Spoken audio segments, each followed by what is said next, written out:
The lone nut is a phrase I would give to either mass murderers or serial killers.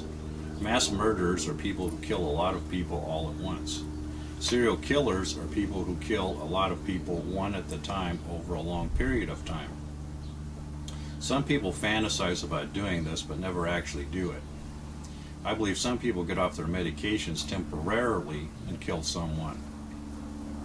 Then they get back on their medications and maybe never do it again for the rest of their life. Then there are people who just snap and kill a bunch of people all at once. I believe at any time there are many people in this classification. Here's my meeting with an individual who I thought fit a serial killer profile. Once I went fishing with my family. My mother, father, sister, and brother-in-law went along. We went to a canal which was about 15 miles from our house. Everyone but me went about 150 to 200 feet down the canal fishing. The water was rushing along and very loud, so it was difficult to hear above it. I stayed up near the front of the canal, near the road where we had parked our car. I had a dog with me at the time by the name of Tuffy.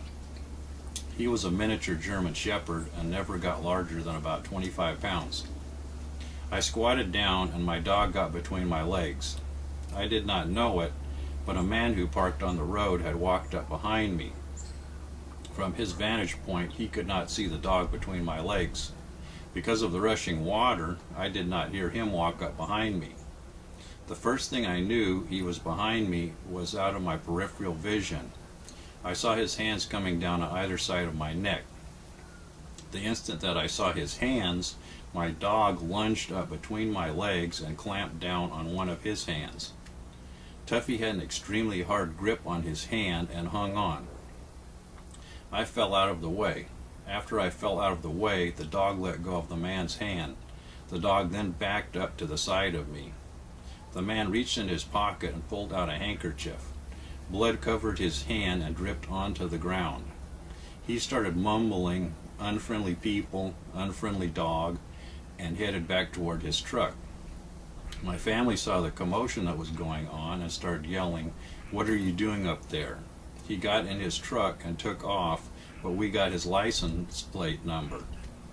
I had a sister who worked for a city government.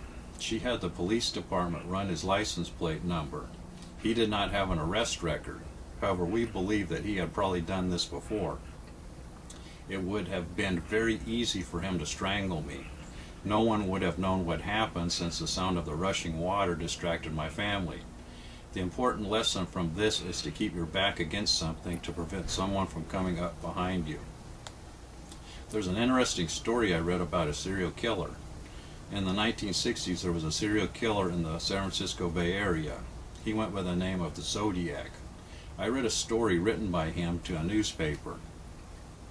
He stated that he was driving along a lake. He saw a man and a boy near the shore of the lake.